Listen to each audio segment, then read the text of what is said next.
नमस्कार दोस्तों, आप सभी का स्टडी सहयोग जीके में स्वागत है। दोस्तों, आज अपन बात करेंगे कि जो आपके CLIS जो आपके एक सर्टिफिकेट का ये कोर्स है, इसमें पुस्तकालय में तो पुस्तकालय और सूचना विज्ञान में एक सर्टिफिकेट मिलता है। इसका 6 महीने का एक 6 मंथ वाला कोर्स होता है। तो उसका ये जून 2021 का जो पेपर है, और इसमें आपके BLI 11 जो कि पुस्तकालय एक परिचय, ठीक है, ये सब्जेक्ट का पेपर है। और आप सोच रहे होंगे कि ये पेपर क्यों करवा रहा हूँ। तो दोस्तों, अब जो आगे आपके जो पेपर होने वाले हैं, तो उसमें आपके जो विगत पहले जो आपके परीक्षा हुई है, उसमें जो प्रश्न आए हैं वो ऐसे कैसे हुबहू ऐसे कैसे मिलते हैं। तो पहले वाले पेपर देखना बहुत ज़रूरी है। तो इसलिए मैं पुराना पेपर लेके आया हूँ। तो इससे आप ये अंदाज़ा लगा सकते हैं कि कैसे प्रश्न आते हैं और कहाँ से आते हैं और किस टाइप के प्रश्न आते हैं, और इसमें से आपके क्यों क्यों प्रश्न मिल सकते हैं और इसके आसपास से भी आपके कोई ना कोई प्रश्न मिल सकते हैं। तो चलिए अपन देखते हैं। दोस्तों, ये पेपर आपके 2 घंटे का पेपर होता है, ठीक है। इसमें अधिकतम अंक 50 का पूर्णांक रहता है आपके, और इसमें कम से कम आपको 20 नंबर लाना अनिवार्य होता है, ठीक है। तो ऐसे ही आपको और भी पेपर देखने के लिए आप इस चैनल के प्लेलिस्ट में जाकर आप सभी पेपर ऐसे ही देख सकते हैं। और अगर आप इस चैनल पर नए हो तो चैनल को सब्सक्राइब जरूर कर लें और वीडियो को लाइक करें और ज़्यादा से ज़्यादा शेयर करें, जिससे कि हमें मोटिवेशन मिलता है और आपके नए नए और वीडियो में लेके आता रहूँ और आपको अपडेट करवाता रहूँ। तो चलिए अपन बात करते हैं।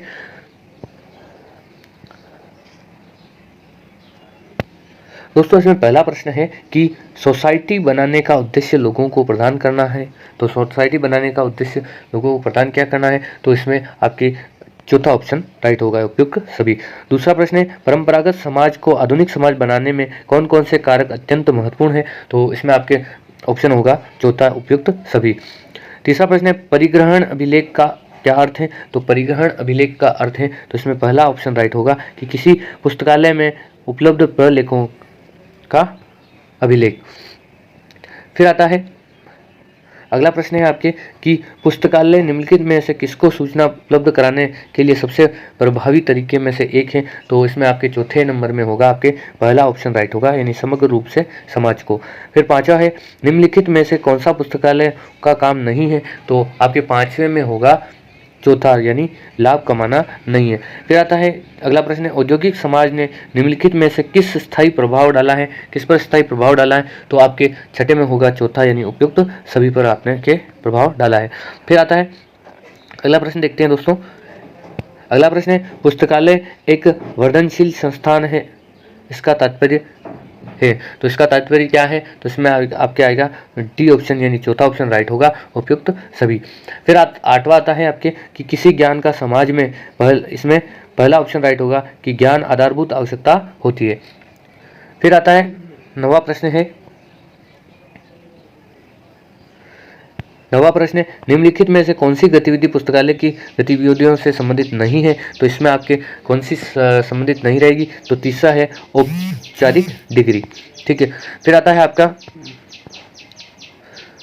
10वां प्रश्न है कि पुस्तकालय के प्रबंधनकर्ता की सबसे महत्वपूर्ण भूमिका क्या होती है। तो 10वें में होगा आपके उपयुक्त सभी, ये तीनों होती है। फिर आता है उपयोगिता का समय बचाएं से क्या तात्पर्य है। तो इसका अर्थ है आपके यानी ये 11वें नंबर में है, चौथा ऑप्शन, यानी पुस्तकालय की सभी सामग्रियों को डिजिटल बनाए जाना चाहिए। फिर अगला प्रश्न है आपके कि भारत में पुस्तकालय विज्ञान का जनक किसे कहा जाता है, यानी ए ऑप्शन राइट होगा, RS रंगनाथन को कहा जाता है। फिर आता है अगला प्रश्न है आपके कि किसी पुस्तकालय की किसी आवश्यकता के अनुसार पुस्तकों और अन्य स्रोतों संग्रहण करना चाहिए। तो इसके लिए आपके 13वां में आएगा आपके बी ऑप्शन, यानी दूसरा ऑप्शन राइट होगा। फिर आता है अगला प्रश्न, वर्तमान समय में पुस्तकालय समाज में कौन कौन सी विभिन्न भूमिकाएं निभाते हैं। तो इसमें आपके आएगा चौथा ऑप्शन राइट होगा, उपयुक्त सभी। फिर अगला प्रश्न है कि गैर व्यावसायिक कर्मचारियों के क्या दायित्व होते हैं। तो इसमें आपके राइट होगा दूसरा, यानी पुस्तकालयों की साफ सफाई और उन्हीं सही स्थान पर रखना, सेल्फ की पुस्तकों की नियमित रूप से रीडिंग करना। फिर आता है पुस्तकालय के अभिलेखों को किसके अनुसार वर्गीकृत किया गया है। तो इसमें आपका आंसर होगा डी, यानी उपयुक्त सभी। फिर आता है आपके 17वां है, सरकारी पुस्तकालयों की जिम्मेदारी होती है वह है। तो 17वें नंबर में आएगा पहला ऑप्शन, यानी अपने सभी संबंधित मंत्रालयों और विभागों के सरकारी प्रशासन एकत्र करें। फिर अगला प्रश्न आता है दोस्तों कि इसमें आएगा निधानी परिशोधन में क्या देखा जाता है। तो निधानी परिशोधन में आपके इसमें सेल्फ उचित रख रखाव। फिर अगला प्रश्न है कि निम्नलिखित में से कौन सा भारतीय पुस्तकालय संघ ILA के मुख्य उद्देश्यों में से एक है। तो इसमें आपके ऑप्शन आएगा तीसरा, यानी देश में पुस्तकालयों के आंदोलन को बढ़ावा देना। फिर अगला प्रश्न है आपके इसमें पुस्तकालय नेटवर्क के मुख्य कार्यों में से एक कार्य है। तो इसमें 20वें में आपके राइट होगा पहला, यानी संसाधनों को साझा करने की आदत को बढ़ावा देना। फिर आता है पुस्तकालयों में अलग अलग कार्यों के लिए अलग अलग विभाग बांटने का उद्देश्य क्या है। तो इसमें ऑप्शन आएगा पहला, यानी संगठनात्मक संसाधनों का प्रभावी रूप से प्रयोग और स्थात्मक दक्षता को सुनिश्चित करना।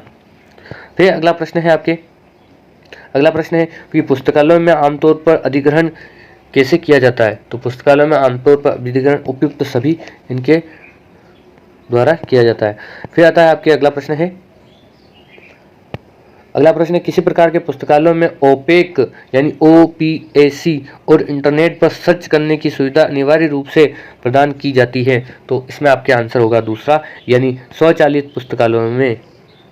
फिर अगला प्रश्न है निम्नलिखित में से कौन सा व्यवस्थापन का सिद्धांत नहीं है। तो इसमें कौन सा सिद्धांत व्यवस्थापन का नहीं है, यानी इसमें चौथा ऑप्शन राइट होगा कि निधियों का आदान प्रदान। फिर अगला प्रश्न है मल्टीटास्किंग से क्या तात्पर्य है। तो मल्टीटास्किंग से इसमें आपके दूसरा ऑप्शन राइट होगा, यानी किसी एक व्यक्ति द्वारा एक समय में एक से अधिक कार्य करना। फिर आता है कि संस्थाओं के रूप में पुस्तकालय समाज का एक अभिन्न अंग बन गया है। तो ये आपके 26वें में राइट होगा पहला, यानी सामाजिक। फिर अगला प्रश्न आता है कि पुस्तकालय के गेटवे के रूप में कार्य करता है। तो ये आपके 27वें में आंसर होगा तीसरा, यानी सूचना। पुस्तकालय सूचना के गेटवे के रूप में काम करता है। फिर आता है सार्वजनिक पुस्तकालय के संपर्क करने में अग्रणी भूमिका निभाते हैं। तो इसमें 28वें में आएगा तीसरा, यानी जन समुदाय। फिर अगला प्रश्न है विद्यार्थियों को अपनी रुचि के विभिन्न विषयों में प्राप्त करने के लिए पुस्तकों की आवश्यकता होती है। तो इसमें आपके ऑप्शन आएगा दूसरा, यानी ज्ञान। अगला प्रश्न, ज्ञान आधारित समाज से तात्पर्य एक ऐसे समाज से है जहां पूंजी और श्रम के बजाय ज्ञान को संसाधन माना जाता है। तो इसमें आपके आएगा तीसरा, यानी प्राथमिक। फिर अगला प्रश्न है आपके पुस्तकालय एक संस्था होती है जिससे समाज का आकार देती है। तो इसमें आपके ऑप्शन होगा तीसरा, यानी एक व्यापारिक।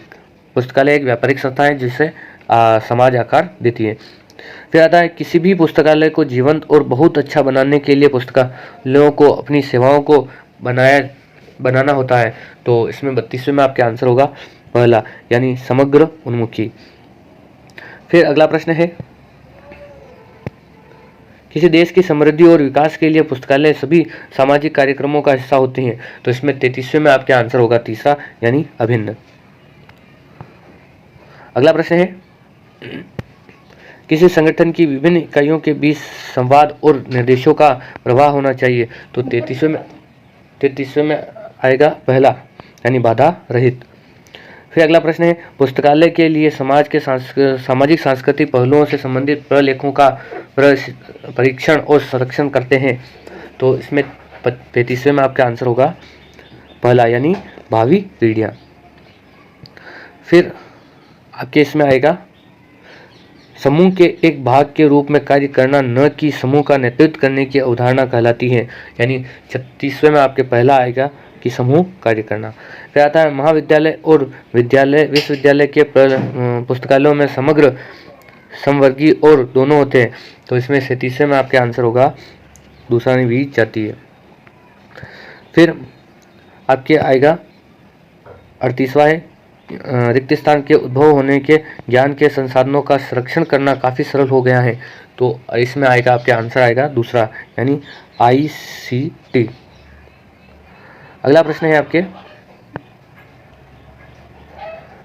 सत्य और असत्य, गलत और सही बताना आपको कि बोर्न डिजिटल संसाधन ऐसे संसाधन होते हैं जो मूल रूप से डिजिटल रूप में ही बनाए जाते हैं, उनका प्रिंट रूप नहीं होता। यानी 35 सवाल आपके आएगा, ये गलत, ये सही है आपके। और फिर आता है आपके पहले वर्चुअल लाइब्रेरी और डिजिटल लाइब्रेरी शब्दों को एक दूसरे के स्थान पर प्रयोग कर लिया जाता है, लेकिन आजकल वर्चुअल पुस्तकालय का अर्थ ऐसे पुस्तकालयों से है जो अन्य प्रकार के वर्चुअल हैं। तो इसमें 46वें में होगा आपके, ये सही कथन है।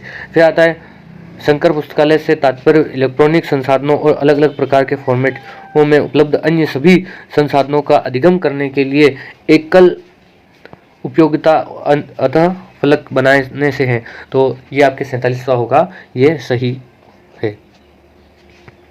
फिर अगला प्रश्न देखते हैं अपन। समस्त संसार में विश्वविद्यालयों पुस्तकालयों ने अपने विस्तृत संग्रहण के साथ न सिर्फ समृद्ध पुस्तकालयों का निर्माण किया बल्कि विशेष सेवाओं को भी स्थापित किया है। तो 48वां होगा आपके, ये भी आपके पूर्णतः सही है। फिर आता है अधिकांश विश्वविद्यालयों के पुस्तकालय स्वचालित नहीं है और वह बहुत सी कंप्यूटर आधारित सेवाएं देने में असमर्थ है। तो ये आपके होगा गलत ऑप्शन है, ये गलत है। फिर आता है पुस्तकालय की प्रक्रियाओं और नित्य प्रति कार्यों का मानकीकरण करना पुस्तकालय कर्मियों का सतत प्रयास कभी नहीं रहा है।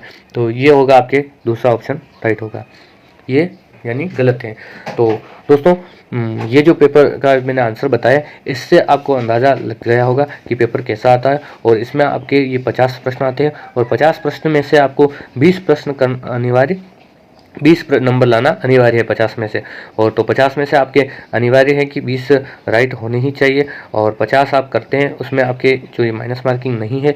और ये जो पहला पेपर था, और पहला पेपर का नाम था पुस्तकालय एक परिचय, और आपके जो CLS के कोर्स है ये 6 मंथ का कोर्स होता है।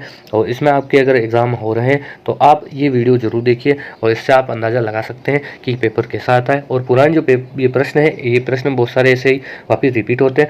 और ऐसे ही आपको ये पेपर और देखने के लिए आप इस चैनल के प्लेलिस्ट में जाकर आप सारे वीडियो देख सकते हैं। और आप अगर इस चैनल पर नए हो तो चैनल को सब्सक्राइब जरूर कर लें और वीडियो को लाइक और ज़्यादा से ज़्यादा शेयर करें, जिससे कि हमें मोटिवेशन मिलता रहे और आपके लिए हम नई नई अपडेट लाते रहें। तो मिलते हैं कुछ नई जानकारी के साथ। आप सभी का बहुत बहुत धन्यवाद।